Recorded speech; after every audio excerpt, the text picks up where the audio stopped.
মম, আটা দাও।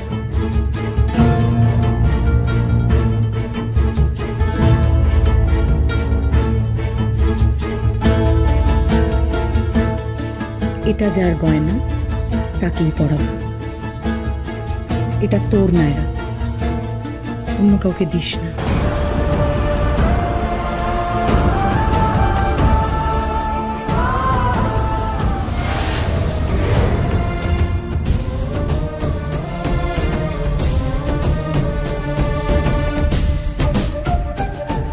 আজকের দিনের জন্য এটা তিথি পড়বে।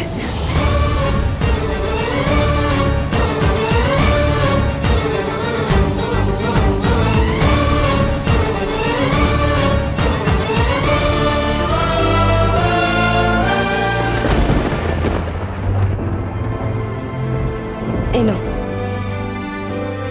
এটা তোমার।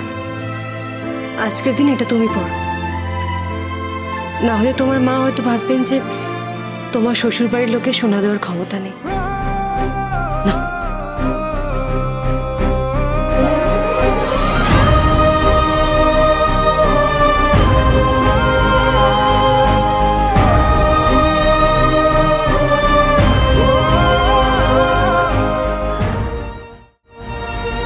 আজকে দিনের জন্য ভাত কাপড়টা নাও। এটা অন্যায়, এটা মিথ্যে, এটা পাপ হচ্ছে। যে মিথ্যে কারো ভালো করে, কাউকে সুখ দেয়, স্বস্তি দেয়, শান্তি দেয়, সেই মিথ্যে আমি 1000 বার বলতে রাজি আছি। সেই অন্যায় আমি 1000 বার করতে রাজি আছি, কিন্তু রুদ্রিক যে অন্যায় করেছে সেই অন্যায় আমি একবার করতে রাজি নই।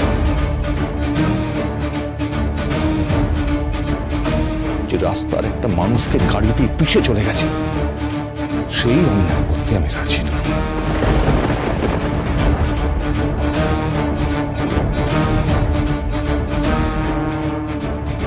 তোমার মায়ের কাছে আমাকে ছোট করে দিও না। তোমার মায়ের কান্না আমি নিজে শুনেছি, তোমার জেঠিমার আকুল অনুরোধ আমি শুনেছি। দেখো, এই একটা ছোট্ট মিথ্যেতে তোমাদের পরিবার কি সুন্দর করে সেজে উঠেছে। একটু বাদে তোমাদের বাড়ি থেকে তথ্য আসবে। দেখো, আমি জানি যে তোমার অস্বস্তি হচ্ছে, কারণ আমার ছেলেকে তুমি ঘৃণা করো, কিন্তু তোমার মাকে তো তুমি ভালোবাসো। তাই বলছি মা, একটু আপোষ করে নাও, হ্যাঁ, একটু মেনে নাও প্লিজ।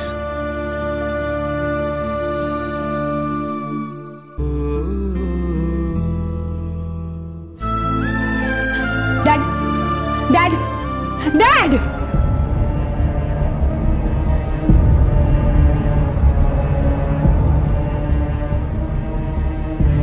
এই যে তিথি মুখার্জি, আমার ড্যাড যখন বলে দিয়েছে আমি মেনে নিলাম তোমাদের এই ভাত কাপড় অভিনয়। কিন্তু একটা কথা মাথায় রেখো, এই ভাত কাপড় এরপর কিন্তু সোজা এই বাড়ি থেকে বাইরে।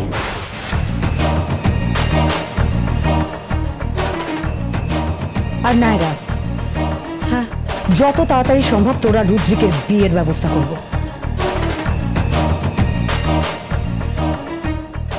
এসো তোমাকে সাজানো শুরু করি। এখন আর কথা বাড়িয়ে লাভ নেই, এখন ভাত কাপড়ের ব্যবস্থা করা হোক। ভাত কাপড় আর সবাইকে বোঝানো গেলেও রুদ্রিককে কে বোঝাবে? ওই মেয়ের হাতে রুদ্রিক কোনোদিন ভাত কাপড় তুলে দেবে না। আমি রাজি করাবো রুদ্রিককে। কি বলছিস কি তুই বলতো নায়রা? নায়রা, তুই বুঝতে পারছিস তুই কি করছিস? তুই আগুন নিয়ে খেলা করছিস, আর এই আগুনে তুই তো পুড়বি। সেই সঙ্গে তোদের সম্পর্কটা পুরো ছারখার হয়ে যাবে। নায়রা, প্লিজ এটা করিস না। তুই তো রুদ্রিককে ভালোবাসিস, বল। আমি রুদ্রিককে ভালোবাসি কে বৌদি, কিন্তু রুদ্রিক আমাকে ভালোবাসে না। তাতে কিছু যায় আসে না। বিয়ে হয়ে গেলে স্বামী স্ত্রী একসঙ্গে থাকতে থাকতে ভালোবাসা এমনিই হয়ে যায়।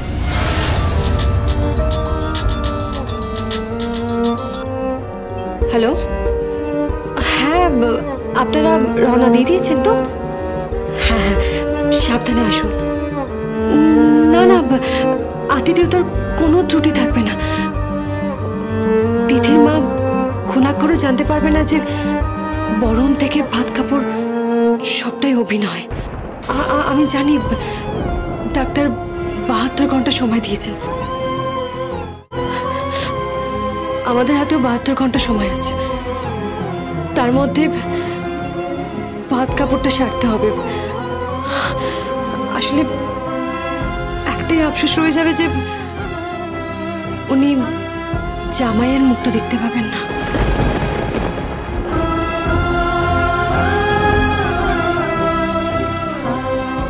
অদ্ভুত না? অদ্ভুত। সবটা জেনেও তুই এই খেলাটা খেলে যাচ্ছিস। একবারও ভেবেছিস না এরা ওই ভদ্রমহিলা যদি রুদ্রিকের মুখ একটি বারের জন্য দেখতে পান, ভাবতে পারছিস কি হবে? কেকে বৌদি, ডক্টর 72 ঘন্টা সময় দিয়েছেন, আর হাতে সময় নেই। আমাদের আর একটু সময় নষ্ট করা যাবে না। কাকুলি, নিচে গিয়ে দেখ না বাবা সব রান্নাগুলো হয়েছে কিনা। যা। আচ্ছা কাকুর এক মিনিট শোন না, বলছে নিচে 5 রকম ভাজা করা আছে, মুগের ডাল করা আছে মাছের মাথা দিয়ে, আর মিষ্টিও আছে, মাছও আছে, এলাহি ব্যবস্থা করা আছে। তুই শুধু একবার গিয়ে দেখে নে ঠিকঠাক আছে কিনা। ওকে? হ্যাঁ যা। দাঁড়া, আমিও যাচ্ছি।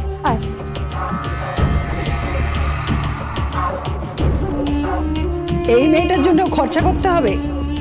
দামি চালের ভাত, মাছ, মিষ্টি এইসব ওকে খাওয়াতে হবে? এইসবও আমাকে দেখতে হবে? ভয় নেই, দাম দিয়ে দেব।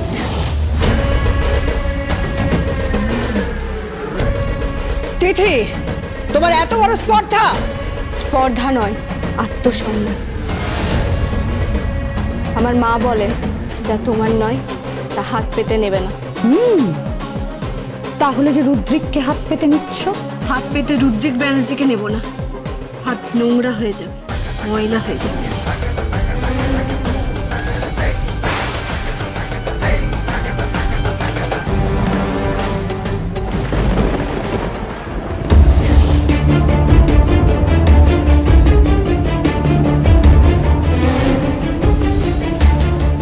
আমি জানি না যে তুমি আমাকে ভালোবাসো কিনা, আমি এটাও জানি না যে তোমার জীবনে তোমার বাবার জায়গা কোথায়, কিন্তু তোমার বাবা যদি এভাবে দগ্ধে দগ্ধে মারা যেতেন, তুমি যদি এই পরিস্থিতিতে পড়তে, তাহলে তুমি কি করতে? Dad please try to understand. Rudrik, আমি জানি না যে পিতৃঋণ শোধ করা যায় কিনা, কিন্তু তুমি যদি আমার হয়ে এই কাজটা করো, তাহলে হয়তো পিতৃঋণ শোধ হয়ে যাবে। তুমি ওই মহিলার জন্য তোমার ছেলের পিতৃঋণ শোধ করার বাজি রাখছো? আচ্ছা, তোমার কথা যদি রুদ্রিক এই কাজটা করে, তাহলে ও তোমার পিতৃঋণ শোধ করে ফেলতে পারবে? তুমি আমাকে বোঝাও, ওই মহিলা কে হন? কে হন ওই পরিণীতা মুখার্জি? কে হন?